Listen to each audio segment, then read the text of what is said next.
Bahay ni Lola.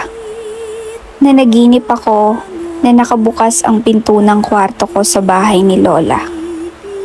Hindi ko alam pero pakiramdam ko ay palaging may nakatingin sa akin tuwing nasa bahay ako ni Lola sa probinsya. Samantalang tuwing nasa bahay naman namin kami sa syudad ay nakakatulog ako ng mahimbing. Tulad na lang nung nakaraan. Wala akong makita sa labas ng pinto ng kwarto ko pero may nararamdaman akong presensya. Presensya na para bang malapit lang sa akin pero hindi ko naman nakikita. Sinubukan kong sabihin kay mama at papa ngunit sinabi nila sa akin na guni-guni ko lang lahat. At ganun din kay Lola. Nangyari lahat ng yon nang mag-end ang school year last year. And today, magbabakasyon ulit kami kina Lola for the whole month. Isinuot ko ang